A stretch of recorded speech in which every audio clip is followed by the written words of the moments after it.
العالمین حضرت جبریل کو حکم دیتا ہے کہ جاؤ اور اس جہنم کا مشاہدہ کر کے آؤ جس کو میں نے اپنے گنہگار بندوں کے لیے، فاسقوں اور فاجروں کے لیے بنایا ہے۔ حضرت جبریل علیہ السلام جاتے ہیں، اس جہنم کو دیکھ کر کے آتے ہیں جس میں ہر قسم کے عذاب اللہ نے تیار کر رکھے ہیں، کہ وہ جہنم جس کے شعلے آسمان سے باتیں کر رہے ہیں، جس کے اندر خطرناک قسم کے زہریلے سانپ ہیں اور اس میں آگ ہے۔ اللہ رب العالمین کے پاس حضرت جبریل علیہ السلام آتے ہیں اور کہتے ہیں کہ اللہ تیری جہنم بہت ہی خطرناک ہے اور تیرا کوئی بندہ اس جہنم کے اندر داخل ہونے کی کوشش نہیں کرے گا اور پسند نہیں کرے گا۔ اللہ رب العالمین اس جہنم کے ارد گرد کچھ تبدیلی کر دیتے ہیں اور دوبارہ حضرت جبریل کو حکم دیتے ہیں کہ جاؤ اس جہنم کو دیکھ کر کے آؤ۔ وہ چیزیں جو انسان کرنا چاہتا ہے، جس کے کرنے کی طرف انسان کی طبیعتیں مائل ہوتی ہیں، انسان کی نفسانی خواہشات ان تمام چیزوں کی طرف آمادہ ہوتی ہیں، جیسے زناکاری ہے، بدکاری ہے، جھوٹ بولنا، فراڈ، دھوکہ، اس طرح کے وہ تمام اعمال جس کو انسان اس دنیا کے اندر کرنا چاہتا ہے، ان تمام چیزوں سے اللہ رب العالمین جہنم کو ڈھانپ دیتا ہے۔ حضرت جبریل اللہ کے پاس آتے اور کہتے ہیں اللہ تیری جہنم تو بہت ہی خطرناک ہے، لیکن تو نے جہنم کے ارد گرد جن چیزوں کو رکھ دیا ہے اس سے بچنا انسان کے لیے بہت ہی مشکل ہے، جس کی وجہ سے انسان اس جہنم کے اندر چلا جائے گا، داخل ہو جائے گا۔ اس لیے اس دنیا کے اندر انسان جھوٹ بولتا ہے، فراڈ کرتا ہے، دھوکہ دیتا ہے، چوری کرتا ہے، بےمانی کرتا ہے، ڈاکہ زنی کرتا ہے، رشوت دیتا اور دیتا ہے، بےمانی کرتا ہے، اس طرح کے وہ تمام اعمال جس سے اللہ نے جہنم کو ڈھانپ دیا ہے، جس کے کرنے کی وجہ سے، اختیار کرنے کی وجہ سے انسان جہنم کی اس وادی میں چلا جائے۔ اسی طرح سے اللہ رب العالمین قرآن کریم کے اندر ارشاد فرماتے ہیں کہ زُيِّنَ لِلنَّاسِ حُبُّ الشَّهَوَاتِ مِنَ النِّسَاءِ وَالْبَنِينَ وَالْقَنَاطِيرِ الْمُقَنطَرَةِ مِنَ الذَّهَبِ وَالْفِضَّةِ، اللہ نے ان تمام مرغوب چیزوں سے انسان کی طبیعتیں ان تمام مرغوب چیزوں کی طرف مائل کر دی گئی۔ زُيِّنَ لِلنَّاسِ حُبُّ الشَّهَوَاتِ مِنَ النِّسَاءِ، عورتوں سے انسان کو محبت ہوتی ہے اور یہ فطری چیز ہے کہ ہر مرد کو ایک عورت سے محبت ہوتی ہے، ایک عورت کی چاہت ہوتی ہے۔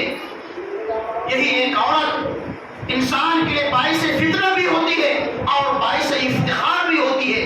یہی عورت انسان کے لیے جنت کا ذریعہ اور سبب بنتی ہے اور یہی عورت انسان کے لیے جہنم کا ذریعہ اور سبب بنتی ہے۔ اگر ہماری گھر کی عورت، اگر ہماری بیوی، اگر ہماری بہن، اگر ہماری بیٹی صحیح ہوگی، اس کی تربیت صحیح ہوگی، تو یہ ہمارے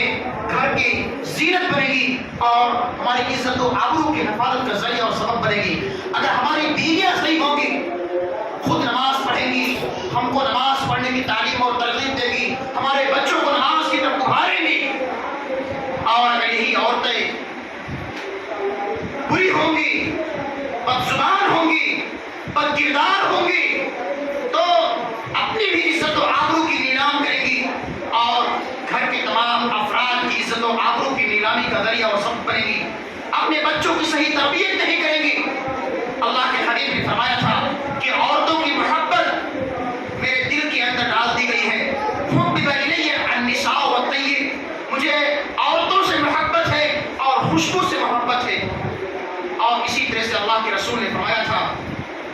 کہ ایک عورت جو ماں کی شکل میں بھی ہوتی ہے، بیٹی کی شکل میں بھی ہوتی ہے، بہن کی شکل میں بھی ہوتی ہے، بیوی کی شکل میں بھی ہوتی ہے، یہی عورت انسان کے لیے کامیابی کا بھی ذریعہ ہے اور یہی عورت انسان کے لیے ناکامی اور ذلت اور رسوائی کا بھی ذریعہ اور سبب ہے۔ شرط یہ ہے کہ انسان عورت کا استعمال کیسے کرتا ہے۔ اگر اسی عورت کے ذریعے سے انسان اپنی جائز اور اپنے حلال طریقے سے اپنے خواہشات کی تکمیل اپنے گھر کی چار دیواری کے اندر کرتا ہے تو اللہ اس کو ثواب دیتا ہے۔ لیکن اگر کسی عورت کا غلط استعمال انسان کرتا ہے، زناکاری اور بدکاری کر کے کرتا ہے، تو اللہ اس کو عذاب دیتا ہے، گناہ دیتا ہے۔ یہ عورت جس کے بارے میں اللہ کے رسول نے فرمایا تھا کہ اس دنیا کے اندر ایک مرد کے لیے سب سے زیادہ خطرناک چیز اگر کوئی ہے تو وہ ایک عورت ہے۔ عورتوں کا فتنہ سب سے بڑا فتنہ ہے اس دنیا کے اندر ایک مرد کے، لیکن یہی عورت انسان کے لیے اس دنیا کے اندر کامیابی اور کامرانی کا بھی ضامن ہوتی ہے، اس کی اخروی زندگی کی بھی کامیابی اور کامرانی کا ضامن بنتی ہے۔ شرط یہ ہے کہ ہم عورت کا انتخاب کیسے کرتے ہیں، اپنی بیویوں کا انتخاب کیسے کرتے ہیں اور اپنے بیٹوں کے لیے اپنی بہوؤں کا انتخاب کیسے کرتے ہیں۔ اگر ہماری بہو اچھی ہوگی،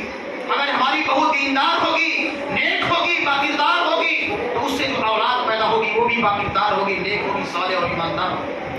لیکن اگر ہماری بہو جس کو ہم جہیز کے طور پر خرید کر کے لے کے آتے ہیں، تو وہ ہمارے بچوں کی اصلاح کیا کرے گی؟ وہ خود بے کردار ہوگی، ہمارے بچوں کی صحیح تربیت نہیں کرے گی۔ اسی طرح سے اللہ کا قرآن میں فرماتا ہے کہ زُيِّنَ لِلنَّاسِ حُبُّ الشَّهَوَاتِ مِنَ النِّسَاءِ وَالْبَنِينَ، اور اولاد